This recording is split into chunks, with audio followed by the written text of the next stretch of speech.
to ass in these negotiations. Plain and simple. It's hilarious. But hey, take your victory laps. David Sampson, he pulls no punches. He's been involved with these CBA negotiations before. He knows what goes on behind the scenes. That's former Miami Marlins executive David Sampson. And he just said something that nobody in WNBA media wants to acknowledge. The players got smoked in these CBA negotiations. Not just a little, absolutely demolished. And the victory laps happening across social media right now, they're celebrating a loss disguised as a win. Here's what makes this fascinating. 7 months of negotiations, threats of missing training camp, players demanding 40% revenue share, then 30%. Media coverage treating this like some historic labor battle. And the final deal barely moved from what the owners offered back in September 2024. He pointed out in here. And when you just lean back in your chair and think about it, you're like, damn, he's right. And that is the idea that this CBA offer from the owners virtually did not change in the last 7 months. Kind of interesting. Talk about the WNBA because there is a yarn that is being thread that is so wrong. The players have come out talking about, we did it. This was all about business, and we mean business. Let's break down what actually happened here. The revenue sharing number stayed well below 20%. Nobody's releasing the exact figure, which tells you everything. If it was 19.8%, they'd be screaming it from the rooftops. The salary cap increase, $10 million over 7 years. That's the part that should make you pause. 7 years, with an opt-out only after year 6. Think about that structure for a second. The players wanted flexibility, wanted to revisit this as the league grows. Adam Silver locked them in for 6 full years before they can even attempt to renegotiate. That's not what leverage looks like. The minimum salary hit $300,000, which sounds impressive until you realize the owners had already built that into their projections months ago. David Sampson's not speculating here. He's been in these rooms, he knows how CBA negotiations work. And he's telling you the offer from September barely changed by January. It's a tiny smidge better, but not even close to where the WNBA owners were willing to go. The revenue sharing number stayed well below the 20 range.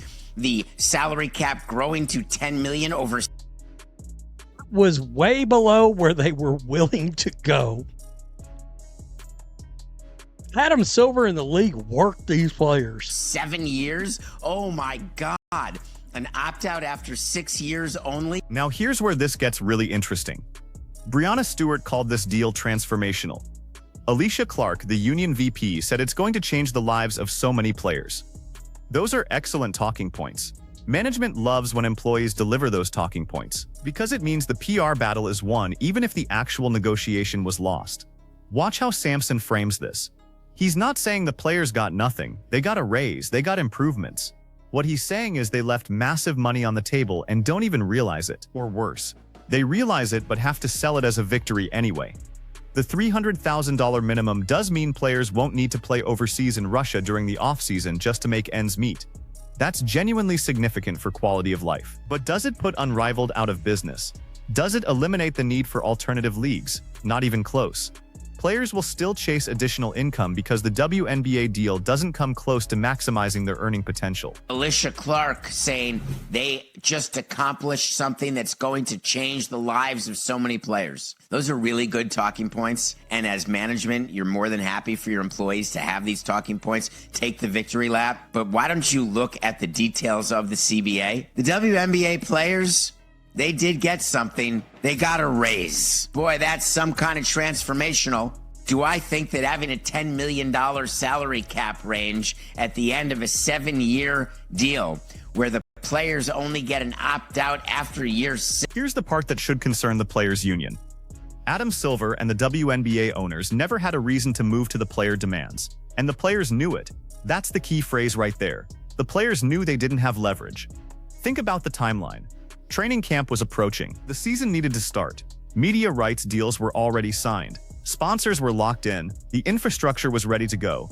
Who had more to lose by delaying? The owners who've been subsidizing this league for 28 years, or the players whose entire annual income depends on that season happening? The league was prepared to lose all of training camp if necessary. They'd already built that scenario into their planning. Meanwhile, players were facing the prospect of zero paychecks, zero visibility, zero momentum from the Caitlin Clark effect that drove 2024's record ratings. That's not a negotiation. That's a countdown to inevitable capitulation.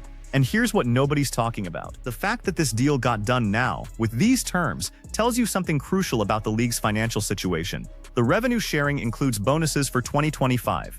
That suggests the WNBA finally turned a profit in 2024. The monetary trends and metrics are showing the NBA owners that real money is coming. Otherwise, they would have walked away from this entire experiment. Out of business.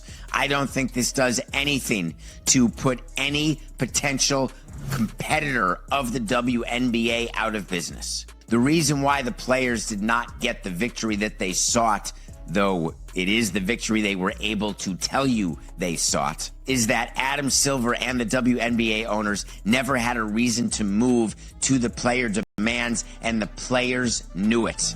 So why are the players celebrating? Because they have to. You can't go back to your membership after 7 months of negotiations and say, "We got worked." You can't tell players who were ready to sit out that the deal barely improved from the initial offer. You have to frame it as a win, but the business reality doesn't care about framing. David Sampson's been in rooms where teams negotiate with players who have actual leverage. He's seen what it looks like when a union forces ownership to move significantly from their opening position. This wasn't that, not even close. The Nothing Personal with David Sampson show breaks down sports business better than almost anyone in media right now. It's live weekday mornings, and if you care about understanding what actually happens behind closed doors in professional sports, that's where you get it, because the official press releases and player tweets aren't going to tell you the real story. It's kind of funny. And I had heard the other day, right before this went down, like 5 days ago, that, the owners actually had built it into their model behind the scenes that they could go way up and still turn a profit. And they just hadn't told anybody. I mean, they wasn't going to let on. Let's talk about what this means going forward. 6 years is an eternity in professional sports. Think about where the WNBA was 6 years ago. Caitlin Clark was in high school. Angel Reese hadn't won a national championship. Nobody was talking about attendance records or mainstream media coverage. The league was invisible compared to today. Now project 6 years forward. If the growth trajectory continues, if the media rights deals balloon, if expansion teams drive new revenue streams, the players are locked into a deal that caps them at under 20% of revenue. They can't renegotiate. They can't threaten to sit out. They're stuck with whatever percentage they agreed to now, watching the owner's share grow exponentially. That's why the opt-out timing matters so much. Adam Silver didn't give them 3 years to reassess. He locked in 6. That's not player-friendly negotiation. That's ownership securing their position during the league's most significant growth period. What they started out at 40%, then went to 30%, and then somehow this has still got any kind of a 1 in front of it. They don't want that out there. And again, I said, hey, opt out after 3 years. Go back to the table. Nah. Adam Silver reeled their asses in for 6 years, locked in, before they can even attempt to get out of this. Here's the bigger picture that should worry anyone who cares about the WNBA's long-term health. This negotiation revealed that the players still don't have real leverage, even after the Caitlin Clark effect, even after record ratings in sold-out arenas, even after mainstream media finally paying attention. The owners knew they could wait them out, and they were right. What happens when the next CBA comes up in 2031? Will the players have built enough financial cushion to actually threaten a work stoppage? Will alternative leagues like Unrivaled have grown enough to provide real competition for talent? Or will we see the same pattern repeat, with the union asking for 40%, settling for 20-something, and calling it transformational? The revenue-sharing structure in this deal sets a precedent. It tells future negotiators what the WNBA players are willing to accept. It establishes a baseline that's going to be very hard to move significantly above. The owners just won the next negotiation before it even starts. And look at the contrast with other professional sports leagues. NBA players get 50% of basketball-related income. NFL players get 48%.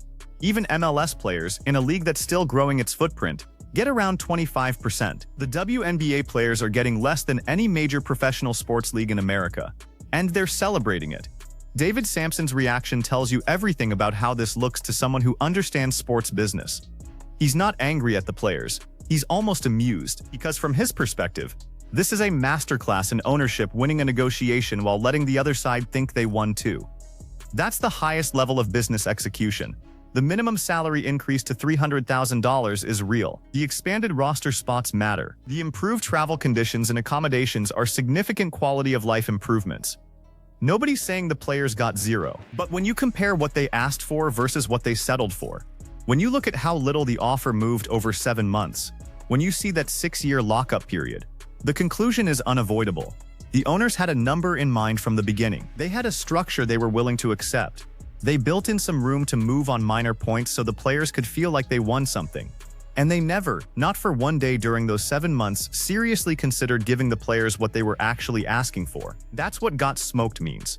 It's not that the players got nothing. It's that they had no real power to force the owners to give them what they deserved based on the league's growth trajectory. The negotiation was over before it started. Everything else was just theater. So when you see Breanna Stewart tweeting about transformation, when you see union leadership talking about changing lives, remember what David Sampson said. Those are talking points that management is more than happy for employees to have. Because while the players are taking victory laps on social media, the owners are taking victory laps in their bank accounts. The real question is whether the players will look back in 3 years, when the league's revenue has potentially doubled, and realize what they left on the table. Whether they'll understand that this moment right now was their best leverage point and they didn't use it.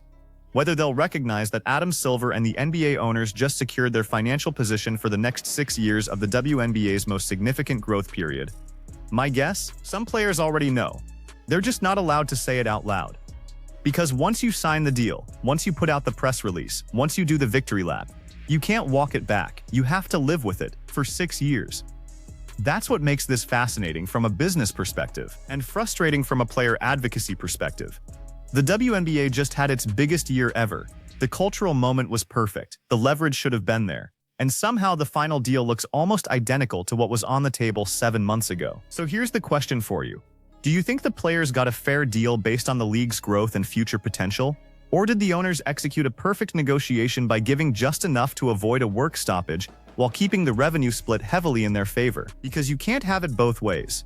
Either this was a transformational deal that sets up players for generational wealth, or it was a strategic victory for ownership that locks in favorable terms during the league's boom period. Tell me which one you think it is.